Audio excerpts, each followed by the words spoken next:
I'm very curious to ask you. Thank you. Now I'm online. Bye, guys.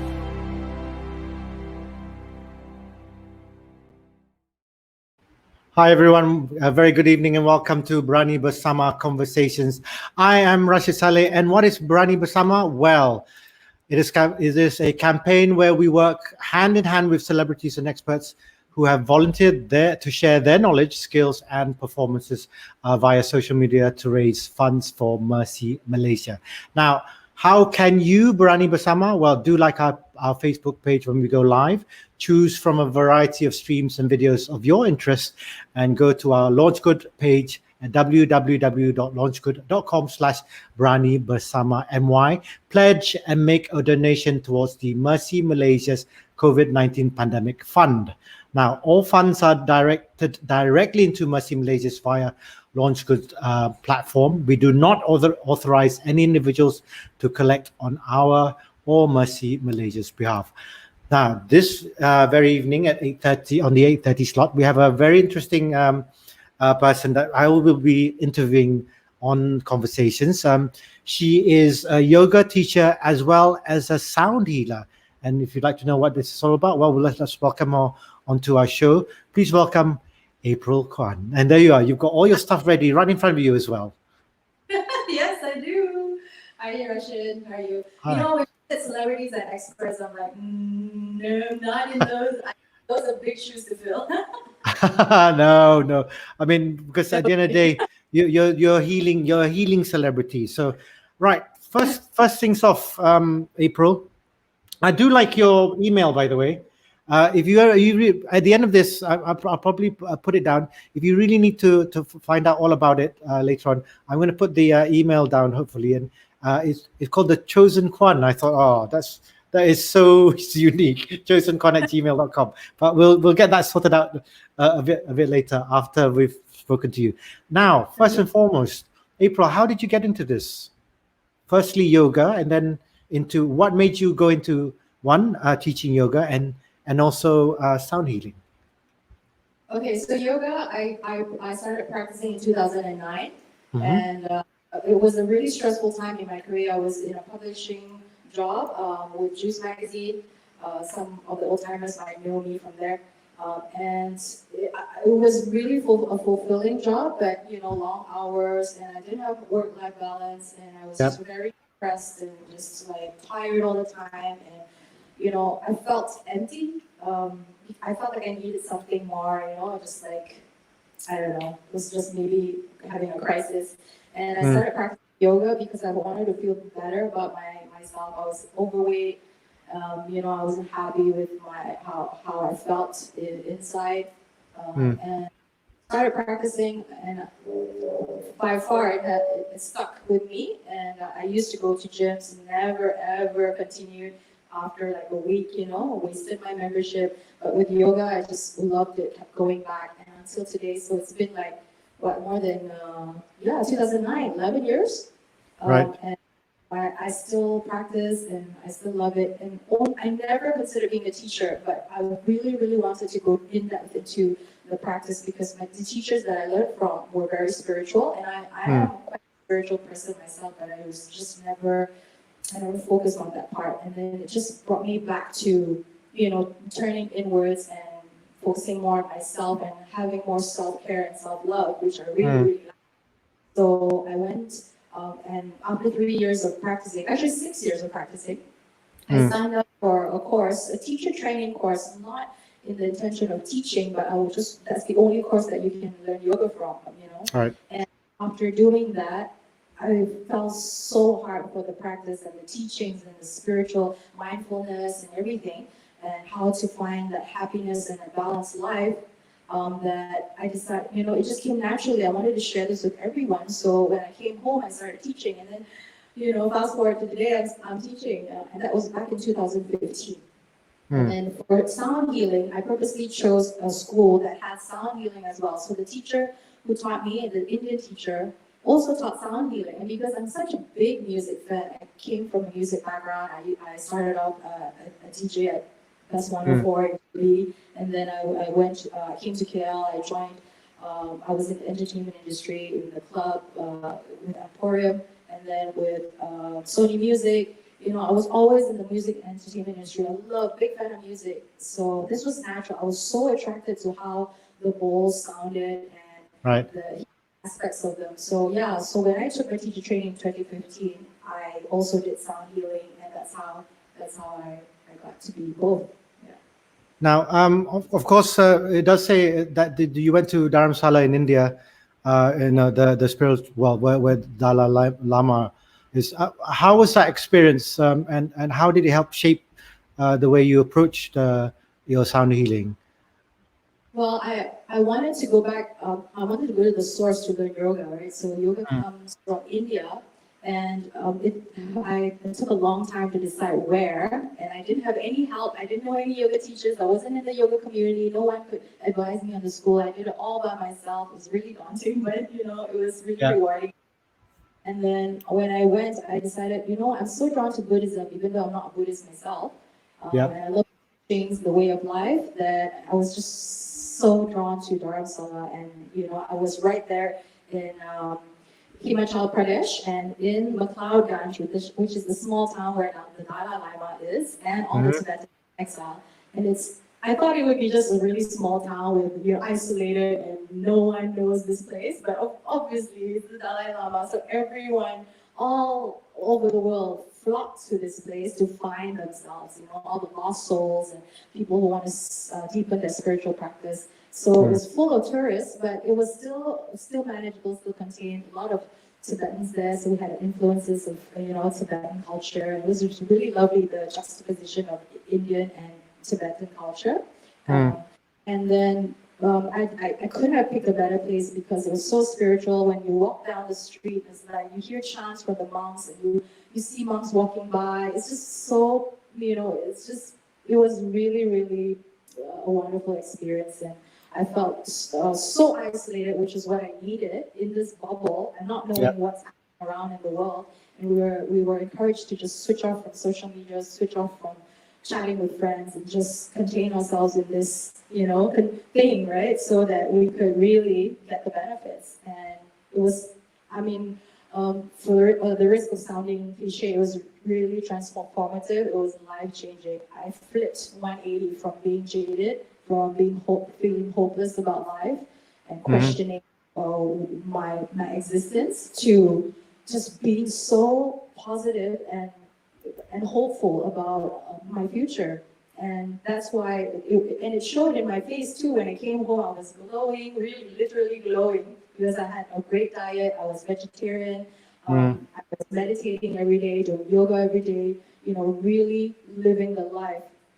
And I could feel the way people responded to me as well. When I came home, all the people that I was in contact with, especially the service people, they just treated me. They were just really lovely and really, really nice. And I was like, whoa, this is like first-hand experience that I realized that your energy and what you put out and how your aura really, you know, translates to how people respond to you. And that was my first-hand experience on energy and the energy exchange that we human beings actually have. And a lot of people, they don't realize this, but we are human beings with energy. And when let's say I'm talking to you, I'm exchanging energy with you. I'm absorbing your energy, you're absorbing mine. So if you come with bad intentions or you're feeling low, people can feel that, right? So you want to always project yourself and be peaceful inside so that you can bring that out to others. And sound healing is a perfect example as well, and yoga, because it's all an energy practice where we raise our energy levels to become peaceful and happy so that we can affect other people in the same way and bring happiness into our lives by these interactions, these positive interactions. So it's a lot about talking with, you know, what we talk about, auras and chakras, and trying to, you know, re-energize yourself in that sense. Of course, well, I wouldn't call it graduated from the Kailash Tribal School of Holistic Healing in 2015. So came back to Malaysia, is that correct? And then there's a question before we go on. How popular or accessible is sound healing in Malaysia? Now, I'm going to keep that question in your thought.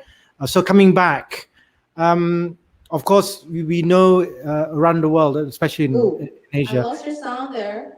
Uh, Lost the Can, sound. can you hear me right now? Hello? I hear you. Hello, hello. Just cut out. Okay. Shouldn't have lost me. Hello, hello. Hello, can you hear me? Yeah, test. No, can't hear you. All right. I hope it's not my side. Hang on. Not sure. Okay, hang on. Let me try and remove myself first. How can you answer this question? Let me Hang check. on. Okay.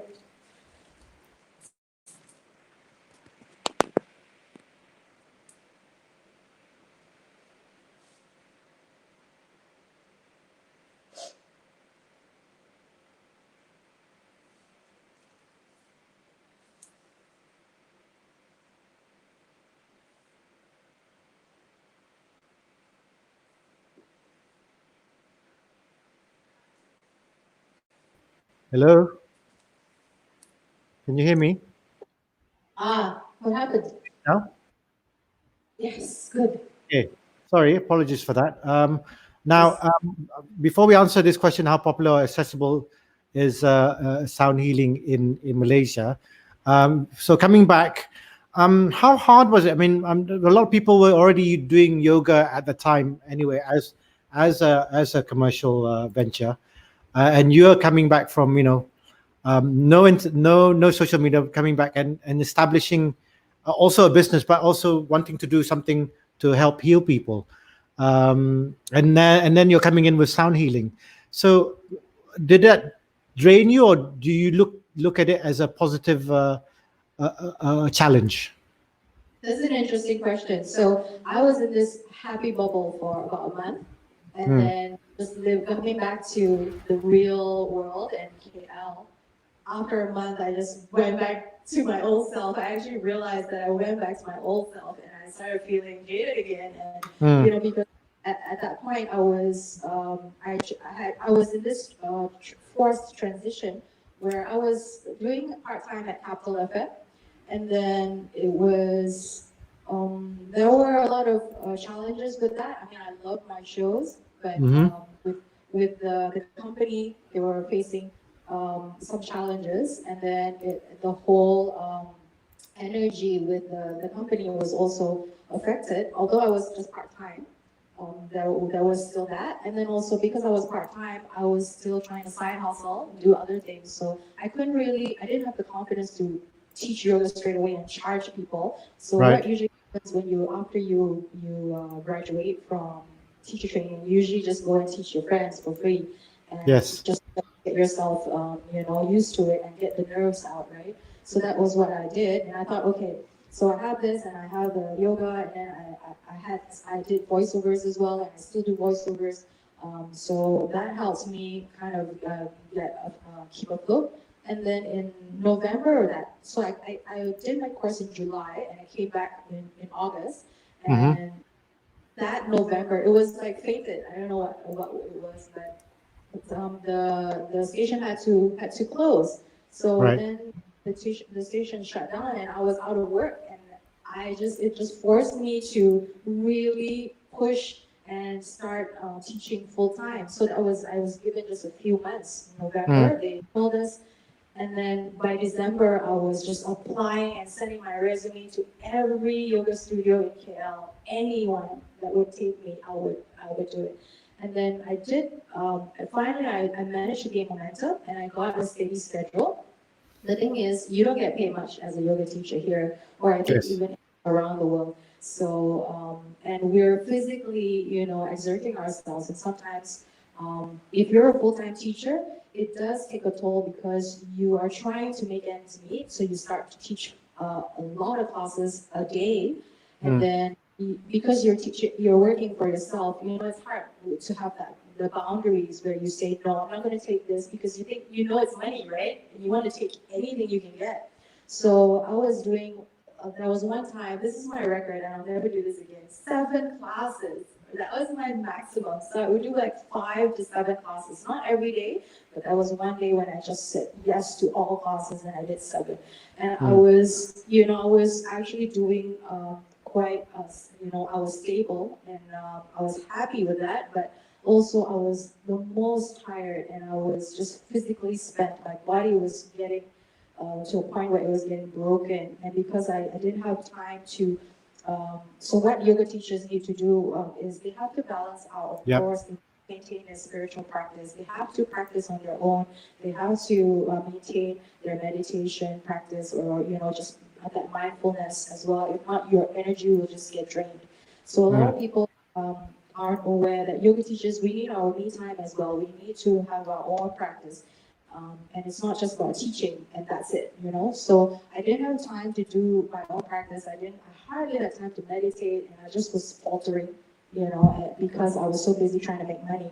And then that's the issue with yoga teachers. How do we juggle balance and also represent the lifestyle, but also take care of ourselves? Give ourselves help and help others, but also you got to take a step back and always make sure you take care of yourself first before you can be an effective teacher and an effective healer to others. And a lot of us, we tend to get caught up with the work and trying to live life and trying to get by, that we forget that we need to slow down and just take a pause and ask ourselves, are we being fulfilled? So yes, you want to be fulfilled financially, but you also want to be fulfilled spiritually and energetically. And if you don't take care of that too, the latter two, you will just crash. So I did that for a year, and then I crashed. I really, really crashed, and I started becoming really dejected with the whole industry, because there were certain studios who were, in every industry, even the spiritual industry, there are challenges with studio owners or with students, for example, people not really seeing the value maybe in the practice or in you, and maybe you're putting in too much and getting back too little. So there is that where you have to try to find the balance, and also pick and choose your clients and your studios and your, if possible, your private students and your corporate gigs and your events that you commit to, and make sure that it is fulfilling to you, it is in line with your truth, and you always do it with integrity and authenticity. And if you keep that, I think you'll be good. Okay, I mean, so just finding balances in your life, and you obviously found yours. We'll talk a little bit about the MCO a bit later, but I'm really interested about the sound healing side of it. Obviously, you've got these. I don't know what to call them. I suppose I should call them sound balls. Singing bowl. Yes, healing balls. So there we go. Singing bowls. Pardon? Singing bowls, like singing. Okay. Yeah. Oh, singing bowls. Yeah. Okay, interesting. Now, so how does it work, and what kind of teach us the processes of these balls, please? Okay, so I only work with Tibetan, or they call it Himalayan singing bowls. So why it's called Himalayan is because apparently, okay, this is the history that is still, there is still debate on this, but it's supposed to originate from Tibet. The Tibetan monks use this in the temples, and they use it when they're chanting or when they're meditating. So it's called Himalayan singing bowls. You've got different sizes. Some of them, the really old and ancient ones, go for like a few thousand ringgit, or maybe a few USD. The ones I got are mostly from India. The first bowl I got after I finished my teacher training is this bowl, and this is my favorite bowl, one of my favorites actually. It was what I used. I only had this bowl, and you can heal a person or heal the energy in a room with just one bowl. Even if it's a small bowl like this, it's still, it's energy healing, and you don't just you're not just able to heal a person and their energy, but also the energy in a room. So you can use this to change the energy, like qi, right? So the qi is the energy flow in a place, and just like feng shui, you have different ways of healing the space. This is one way to heal the space. And certain bowls are tuned to different chakras. So we have 7 major chakras or energy centers that run along the spine. And certain bowls are actually tuned to each chakra, but mine are not. So mine are different tones, but they're not specifically to any chakra.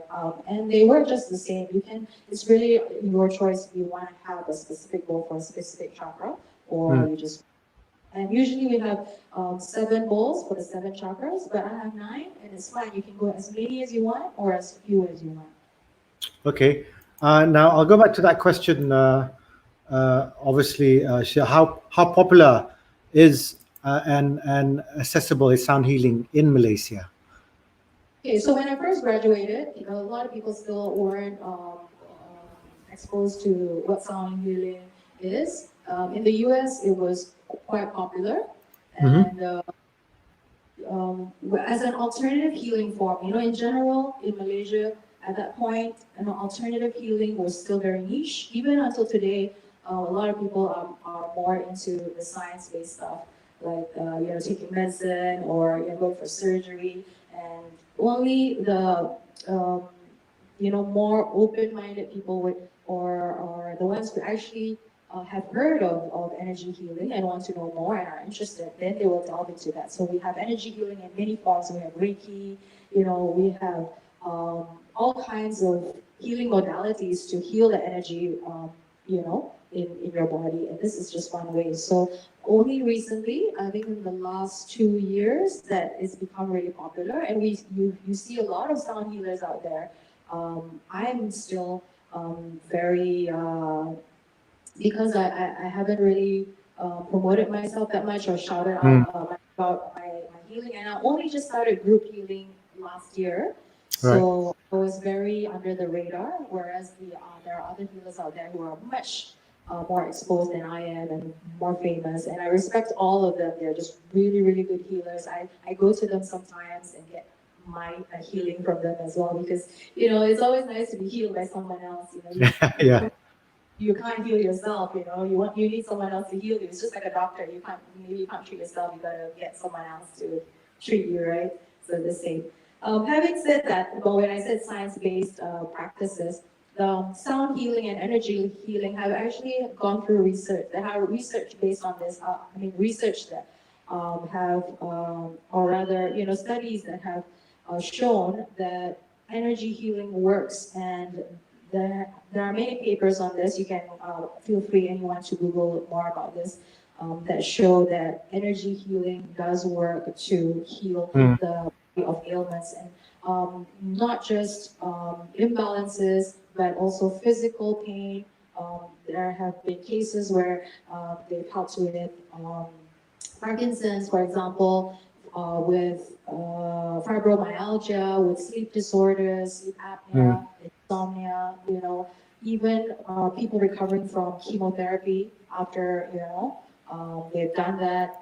Anything that helps to heal the body. So if you want, I can get into that even more, or I can explain that. Yeah, that's very interesting, because we talk about people having stress, arthritis. I mean, let's talk about this during this MCO. Obviously, after more than two and a half months being indoors, especially the first 2 months under the MCO, we've had people who have suffered from anxiety, depression, like you said, sleep apnea, and the sort. Oh God, where do I start? How do they, how can you now, because now with the loosening, you are sort of able to reach out to people or a lot more. What can they do with you in terms of being able to ease that kind of those kind of ailments at the moment? Because I think people are always looking for alternatives, and you are there to provide an alternative to probably things they've already tried prior to this. Well, I've been actually considering offering online healings, and I do give free online healings. I joined this global initiative that's happening right now. Mm. Basically, healers from around the world, sound healers or energy healers. We practice or we play our instruments, or we offer healing or meditate at the same time every day. And for Malaysia time, it's 10 o'clock to 10:30. And I Right. don't do it daily, but whenever I do it, I usually do it during the full moon, because that's when usually full moon and new moon is when the energies are powerful, and new moon signifies new beginnings, whereas full moon is all about releasing all the stuff that you don't need in your life. So very powerful times, and I usually follow this. So I'll join in with the global healing then, and what I do is I do it on a Facebook Live and on my Facebook page, April Kuan Mm. Yoga, and people just tune in. But the thing is, because I don't have the professional audio, it might not come across so so clearly. And even though you still feel the effects and you do get the benefits, it's Mm. nothing beats being right here physically with the bowls. Yeah. So I think when now we're relaxed, I'm not really sure what the rules are now, but I think less than 20 people right now can gather Yeah. in a, but I'm not offering healings right now at the moment. If there is someone who wants to come for a private healing, I can open my space up, and maybe just social distancing where they're far away. Yeah. And Yeah. whatever's comfortable for the client. But yeah, I am definitely open to offering healing. And yes, it definitely during the MCO, I am really concerned about people who are, who are live in a very stressful household, or people who are alone, or people in Yes. abusive households, or who have nowhere to go, and they would have been stuck in their houses and their condos, or some of them live in, let's say, a 400 square foot condo. I mean, you go crazy. I would. So, what are the ways that you can find to heal, right? So, one of the ways is obviously sound healing. But if you can't get access, then there are tons of healers out there on YouTube that offer free healing. Mm. I have a friend who switches on the YouTube every night and just sleeps with it, and she says she wakes up feeling so much better. So it does work even online. Yeah, and any way you can find that space to just be by yourself and just sit by yourself and breathe. That's the first step to healing yourself. Because with how it works with when we heal is we just need to pause from the distractions and the radiation exposure of all our gadgets, and always having to have our minds work all the time. Yeah. So a way to just take a step back, and we need to pause. And how do we do that? We just need to sit with ourselves and do nothing really. And yes, we will have monkey mind. We will always be bombarded with thoughts, and maybe even negative thoughts that we don't want to deal with. Like, oh, life sucks, or why am I in this Mm. situation Mm. so stressed, right? But this is the first step to mindfulness. We observe our thoughts, and then after that, slowly, as we do it daily, 5 minutes, maybe 10, 15, you'll find that the negativity just goes away, and you start to be able to just quiet the mind, and you're just sitting there, and next thing you know, you're in the zone. And the sound healing helps you do that as well. So it's an aid to sit quietly. So if you feel like you're always thinking too much and you just cannot quiet the mind, you're just stressed, you suffer from insomnia. And insomnia is because we are thinking too much, right? Yeah. We just cannot stop. The brain doesn't know when to stop because we're Yep. always constantly distracted.